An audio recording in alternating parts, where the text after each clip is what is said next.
প্রথম যে খবরটি সেটি হলো ইরান এমন এক প্রস্তাবনা তৈরি করেছে যেটাকে আইনের রূপ দিতে যাচ্ছে, সেটা হলে পুরো আরব এবং আরবের মিত্ররা কেঁপে উঠবে, তাদের খবর করে ছাড়বে ইরান। 2 নম্বর গুরুত্বপূর্ণ খবর, এবার মার্কিন যুক্তরাষ্ট্রকে বড় রকম ধাক্কা দিতে চীন রাশিয়া এক কঠিন সিদ্ধান্ত নিল, যে সিদ্ধান্ত বাস্তবায়ন হলে আমেরিকা পরাশক্তি থেকে ধপাস করে পড়ে যাবে।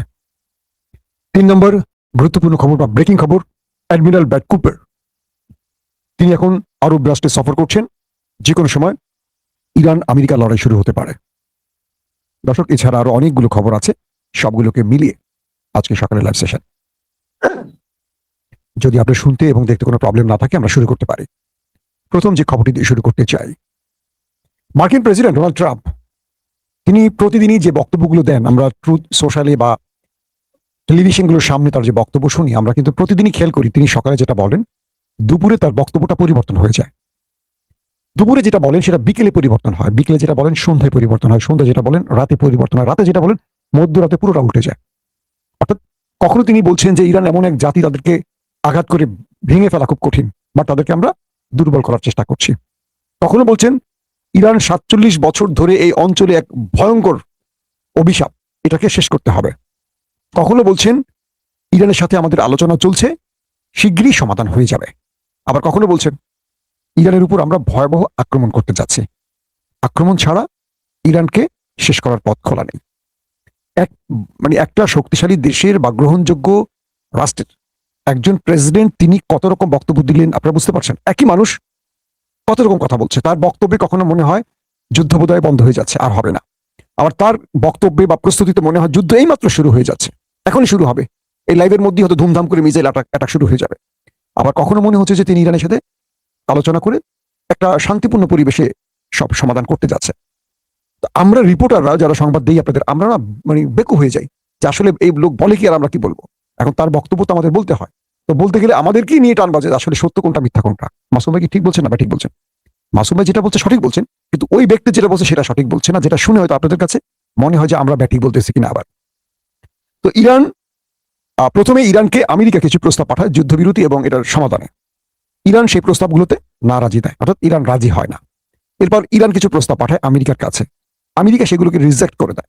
এরপর আমেরিকা আবার কিছু প্রস্তাব পাঠায়, ইরান রিজেক্ট করে দেয়। আবার ইরান কিছু প্রস্তাব পাঠায়, আমেরিকা রিজেক্ট করে দেয়। এখন আমেরিকা নতুন করে কিছু প্রস্তাবনা আবার ইরানকে পাঠাবে, এমন একটি তথ্য হোয়াইট হাউস থেকে এসছে। বলা হচ্ছে যে আমেরিকা শান্তি চুক্তির জন্য ইরানকে কিছু প্রস্তাবনা পাঠাবে। তো এই যে প্রস্তাবনাগুলো আসলো আর গেল, গেল আর আসলো, এতে করে শান্তি আসেনি, বরং উত্তপ্ত পরিবেশ আরো বাড়ছে এই মিডল ইস্ট।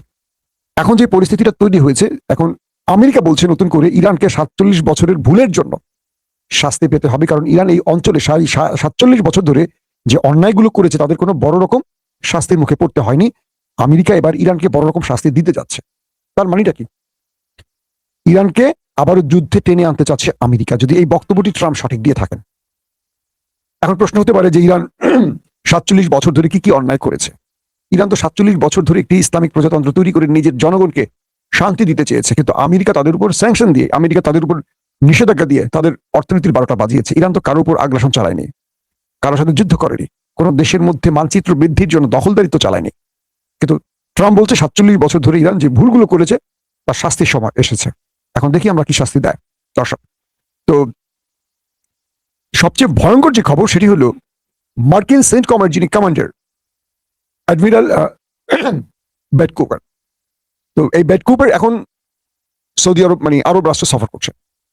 এই ভদ্রলোকের নামটি শুনলে আপনাদের একটি তথ্য জানিয়ে রাখা উচিত হবে যে সেন্ট কমের যিনি কমান্ডার অ্যাডমিরাল ব্র্যাড কুপার, তিনি 26 তারিখ প্রেসিডেন্ট ডোনাল্ড ট্রাম্পকে হোয়াইট হাউসে বসে যুদ্ধের পরিকল্পনা পেশ করেন। 26 ফেব্রুয়ারি, 28 ফেব্রুয়ারি কিন্তু যুদ্ধ শুরু হয়। মনে আছে আপনাদের 40 দিনের আমেরিকা ইরান যুদ্ধ।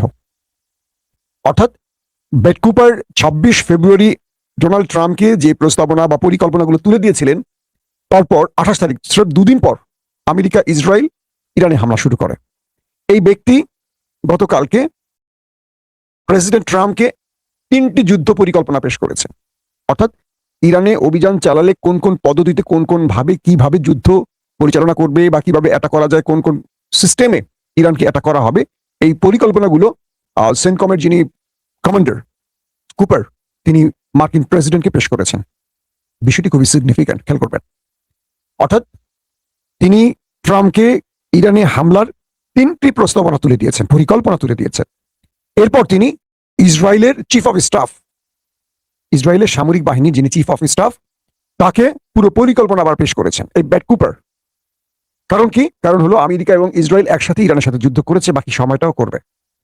তো এর আগেও এই ব্যাট কুপার ইসরায়েল এবং আমেরিকাকেই এই পরিকল্পনা পেশ করেছেন। এবার তিনি আবারও আমেরিকার পর তিনি ইসরায়েলের চিফ অফ স্টাফ, তাকে পুরো যুদ্ধের পরিকল্পনা পেশ করেছেন। তার মানে ধরে নিচ্ছি আমরা ইরানে আবারও হামলা হতে যাচ্ছে। এরপর তিনি চলে যান সোজা আরবে। বর্তমানে তিনি আরব রাষ্ট্রগুলোতে অবস্থান করছেন এবং সেখানে আমেরিকার যে রসদ পৌঁছেছে, মার্কিন সামরিক বাহিনীর যে প্রস্তুতি, তার রসদ, প্রতিরক্ষা ব্যবস্থা, তার সেনাবাহিনীদের পরিকল্পনা, মানে সেনাবাহিনীদেরকে পরিকল্পনা ধরে দেওয়া যে কোন পদ্ধতিতে আমরা যুদ্ধটা করতে যাচ্ছি, এর আগের 40 দিন আমরা কোন পদ্ধতিতে করেছি আর এবার আমরা কোন পদ্ধতিতে ইরানে আক্রমণ করব, সেই বিষয়গুলো তিনি পেশ করতে গেছেন। তাহলে আমরা কি বুঝলাম? তাহলে আমরা বুঝলাম যে ইরানের বিরুদ্ধে যুদ্ধ করতে যাচ্ছে আমেরিকা এবং আরব থেকেই তো এই স্ট্রাইকগুলো হবে, মানে আরবের ঘাঁটি ব্যবহার করেই তো ইরানে হামলা করবে আমেরিকা। তাই সেখানকার সর্বশেষ পরিস্থিতি দেখার জন্য ব্যাট কুপার সেখানে অবস্থান করছেন এবং তার বাহিনীকে পুরো পরিকল্পনা তুলে দিচ্ছে। এখন একটি বিষয় মাথায় আসছে স্বাভাবিকভাবে, যে আরব এই যুদ্ধে আবার কি আমেরিকাকে সহযোগিতা করবে? দর্শক, এই ব্যাপারে ইরান আজকে খুব স্ট্রেটলি কিছু বক্তব্য দিয়েছে। ইরান বলছে যে যদি, মানে হরমুজ প্রণালীর বিষয়ে ইরান কিছু প্রস্তাবনা তৈরি করেছে এবং সেটা আইনের রূপ দিতে যাচ্ছে ইরান। খেয়াল করবেন, এটা খুব ইম্পর্টেন্ট খবর। অর্থাৎ ইরান হরমুজ প্রণালী কেন্দ্রিক তাদের একটি বিল বা খসড়া তৈরি করেছে যেটা আইনের রূপ দিতে যাচ্ছে এবং এটা চিরকাল বাস্তবায়িত হবে। তার প্রধানটি হলো যে যারা আমেরিকার মিত্র, এবং আমি সহজ করে বলি, হরমুজ প্রণালী দিয়ে ইসরায়েল কখনো তাদের কোনো জাহাজ ঢুকতে এবং বেরোতে পারবে না লাইফ টাইম। অর্থাৎ পৃথিবী এসপার হোক আর ওসপার হোক, ধ্বংসক আর কিয়ামত আসুক, হরমুজ প্রণালীতে সারা জীবনের জন্য নিষিদ্ধ ইসরায়েল। নাম্বার 1। নাম্বার 2, যেসব দেশ আমেরিকাকে ইরানে হামলায় ঘাঁটি ব্যবহার করতে দিয়েছে, মানে আরব রাষ্ট্র, সেই সব দেশ হরমুজ প্রণালী দিয়ে নিষিদ্ধ। বাট তারা যদি হরমুজ প্রণালী দিয়ে তাদের কোনো তেল বা গ্যাস রপ্তানি করতে চায়, তাহলে ইরানের যে 200-300 বিলিয়ন মার্কিন ডলার ক্ষতি হয়েছে যুদ্ধে, এই পুরোটা ক্ষতিপূরণ দিয়ে তাদের এখান থেকে জাহাজ পাঠাতে হবে। খুব দুর্দান্ত পয়েন্ট এটা। ইসরায়েলকে হরমুজ প্রণালীতে আজীবনের জন্য লাইফ টাইম নিষিদ্ধ করে দিয়েছে ইরান। কোনোভাবেই টাকা দিয়ে, পয়সা দিয়ে কোনোভাবেই ইসরায়েল এখান থেকে যেতে পারবে না। আর যারা আমেরিকাকে ইরানে হামলায় ঘাঁটি ব্যবহার করতে দিয়েছে, বা যেসব দেশ ব্যবহার করে ইরানে আমেরিকা হামলা করেছে, এই সব দেশও নিষিদ্ধ হরমুজ প্রণালীতে। তারা তাদের তেল এবং গ্যাস কোথাও বিক্রি করতে পারবে না হরমুজ প্রণালী দিয়ে। বাট একটা